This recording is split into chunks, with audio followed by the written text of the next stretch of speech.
Welcome to Improving Sales Performance, a podcast highlighting tips and insights aimed at helping sales organizations realize and maybe even exceed their goals.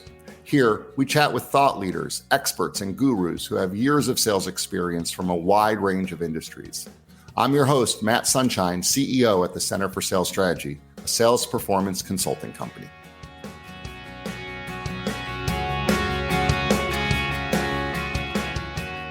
In this episode, we're discussing the key differences between closed and open AI tools. We'll also break down how Sales Accelerator AI, CSS's own closed AI system, is designed to address the unique challenges salespeople regularly face. And helping me explore it all is Stephanie Downs, SVP Senior Consultant at the Center for Sales Strategy. Stephanie offers so many awesome things to think about, like how closed AI tools can offer more tailored responses by working solely from the information that you teach it. How when open AI tools don't know an answer, they often produce hallucinations, filling in the gaps with inaccurate information. And finally, why sellers who are leery about embracing these tools need to understand that AI is not the future, it is the present. With that, let's dive into the conversation.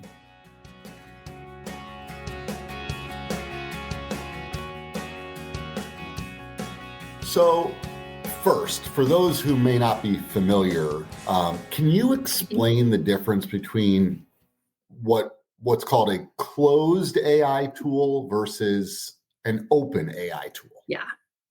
So the simplest way to explain that, when you think about open AI tools, they're publicly available, right? Anything and everything is available. Anyone can view, anyone can modify.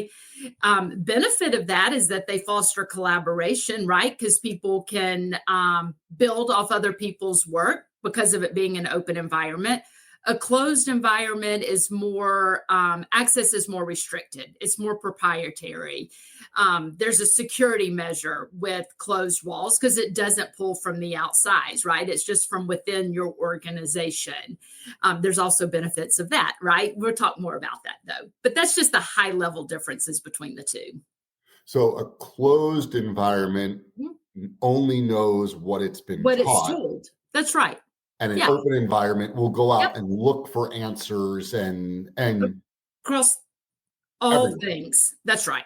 Got it. All right. So let's talk now about the CSS AI tool. It's called the Sales Accelerator AI. It is a closed system. So as a closed AI system specifically designed, in this case, for sales, and all this parts of the sales process, how does that differ from something like ChatGPT in terms of both capabilities and the types of problems it can solve? Yeah, for sure. And some of it was how you were repeating back to me about the closed system. I mean, in concept, they function very similar, right? They function the same way. The biggest difference from like the Sales Accelerator AI is because it only knows what we've taught it. It knows our intellectual property. It knows, our experience around sales process because we've told it everything that it knows. It also offers more tailored responses as a result of that, specific to sales process. You think about if a salesperson is doing an input that they're trying to get an appointment with a prospect, using that as an example, they're trying to get an appointment. If they're using ChatGPT, it'll still write an email. It'll still do the outreach. It'll still create the sequences. The difference about Sales Accelerator AI is it pulls from our institutional knowledge. It pulls for what we teach related to that part of the sales process of using valid business reasons and making sure that it's all about the prospect and not about, the organization that the salesperson represents. So there's a big difference in that. Yeah, I had someone explain it to me. I was explaining it to somebody and they listened to what I said. And they said, can I give you a sports analogy? And I said, sure, lay it on me. Yeah. And they said, it's kind of like It's kind of like football teams. They all have their own plays. Mm-hmm. And you can ask a football expert, hey, what's the best play to run in this situation? And there's lots of right answers Yeah, depending on what type of system you're sure. running, right? And one team system is different than another team system is different than another team system. So they were actually selling me on why Sales Accelerator AI is so valuable Yeah. for their own company because it's consistent with the Consistent. system Yeah. that they run. It's a good word for it. And I was like, you know what? I had not thought about it that way, but you're right. It is consistent. It's Mm-hmm. maybe no better or worse than something else out Sure. there, but That's it's right. all consistent Yeah. with each Yeah. other. It's a great analogy. So, what are some specific examples of how the Sales Accelerator AI can help salespeople to overcome those common challenges that might be difficult to address with? And we keep saying Chat GPT, but it could be Copilot, It could be any AI tool that's Claude, an or open any of them. system. Right. That's right. Yeah.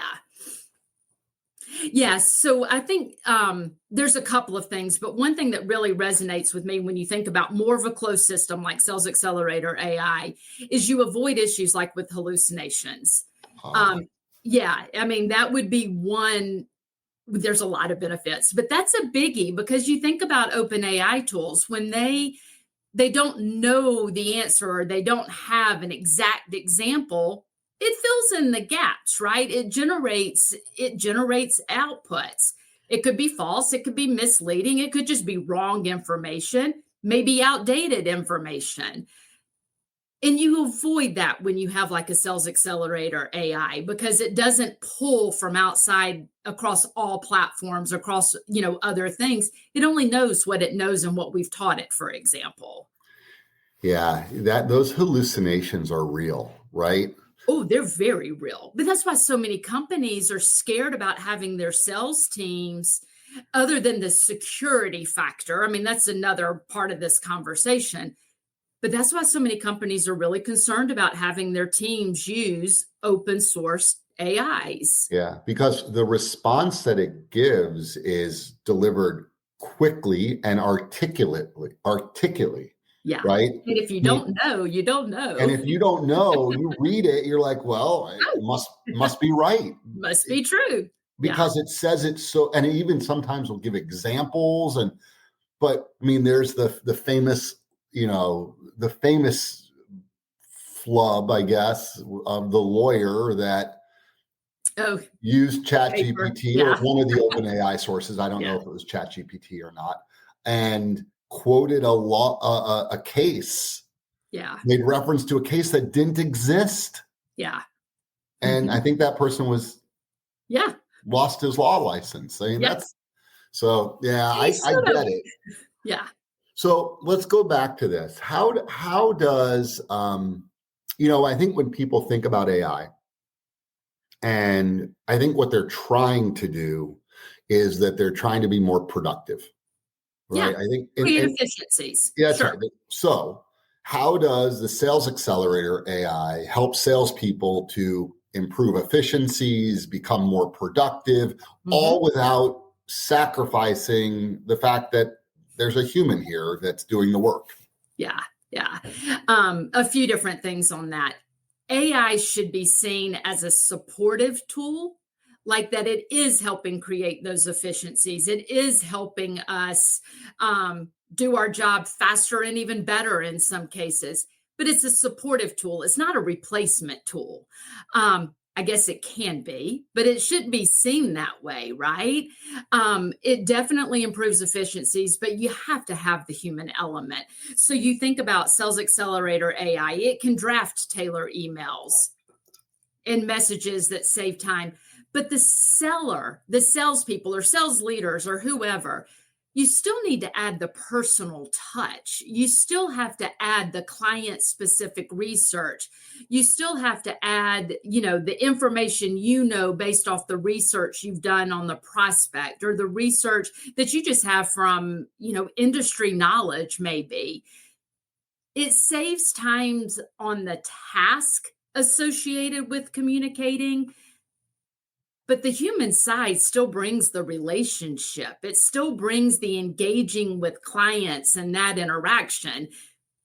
The tool just helps us do it better, but you still have to have the people piece of it. Yeah, I would hate to lose the people element For of it. sure. But equally, it'd be wrong not to use AI, right? It'd be wrong to not Oh, use it and wrong to overuse it. You got to find that sweet spot. that's right. Salespeople in today's environment, shame on them if they're not using it. I Yeah. actually was on the phone. I was actually on the phone with a salesperson just in the last couple of weeks, and we were having a conversation about AI. It was something very similar to this. And she actually said to me, I've never used it. I don't want to use it. And I was pretty direct in my response to her in saying, I appreciate why she feels that way. She's looking at what she interprets as the negative consequence of using AI. She's not seeing the benefits of how it really can help us do our job and our work. And it can help us be better at it too, Yeah. not just efficiencies. Yeah, I agree. So while we could go on and on about all the ways that AI Mhm. can be incredibly helpful, incredibly useful, help with efficiencies, help with ideation, so Sure. many different things that AI can do. And I know we both think that smart salespeople and smart sales teams are using it effectively. Yeah. Let's pause for a second and think about the limitations. Mhm. Let's slow down just for a second Sure. and think about the limitations of open AI Yeah. tools that we've mentioned before when Mhm. it comes to things like writing those highly personalized Yeah. emails or developing any sort of a Sure. nuanced strategy. Give some Mhm. discussion. Let's talk a little bit about that. Yeah, it really raises concerns when you think about that personalized. I mean, if you're in an open AI situation and you're entering that you're calling on a specific account and you're using a specific name of an individual that you're trying to reach out, it raises the concerns about data privacy. I mean, there are security issues. I mean, AI uses what we tell it, right? It uses the information that is shared. It can also feel impersonal. AI can feel impersonal. It doesn't have that emotional intelligence to really that sellers can bring to things. AI too, and this isn't specific to personalized emails, based off, what you were asking me with that, but AI can also really it doesn't do well with complex sales scenarios. It really doesn't I don't know what the right word is for it, but it doesn't deal well with those quite so much. It's not as nuanced as we would like it to be in Not sales. yet. Not yet. It's a matter of time. That's probably true. But sellers are more equipped to deal with those situations in real time and all of that. But the biggest thing to me is really the data privacy issue and the security issues that are out there when it comes to that. And I think I'm right when I say this. The majority of the companies that we work with, they care a lot about that. Oh, I think that is 100% accurate. Right. I know that every company, almost every company that we work with, the legal department has had to review our Sales Accelerator AI to make To say, sure is that this it okay? is okay and passes their And it standards is. and all of that. Yeah. And I do know that some have restrictions on what they will let their people use, Yeah. even at the office, because of the security. That's right. And Yeah. that's really important. You got to look Yeah. at that. That's, All I right. mean, that's the biggest thing. So, last question for you. And this has to do with so there are people that are quick to jump on the bandwagon, like me. Like Yeah. I am Ahead of first the on curve. the Yeah. right. I am first on the let's try it. Let's see if it doesn't work. It doesn't work. Who cares? We'll give it a shot. Let's exclude those people from this conversation for a second. Okay. What would you say to anyone, specifically in sales, who still might be leery or they haven't embraced AI? They're not Yeah. using it as part of their daily routine. What's your message to these folks? Regardless of how they feel about it, it is not going away. Right. It's not going away. It behooves them to leverage it, to understand it, to utilize it, to be able to discuss it, to find ways to incorporate it that works for them. It behooves them. If not, they're going to quickly get left behind. The things they're worried about for them personally is going to become a reality if they don't learn how to use the tool. AI, actually, one of our coworkers, I just saw this on LinkedIn yesterday. One of our coworkers used the phrasing that AI is not the future, it's the present. And I thought, no truer words. Yeah. It really is. It's today. It's not coming, but truly, salespeople or anyone that is not really utilizing the tool for the ways that it can benefit them, they need to figure it out, because it truly can help them create efficiencies. It can help them, understand trends and look at data insights and all the things that can just make them better at their job and more productive and have better, customer relationships and improve their sales performance. They just need to figure out how to use it to benefit them. Yeah, it's, these things come along from time to time, like the internet, right? And or computers.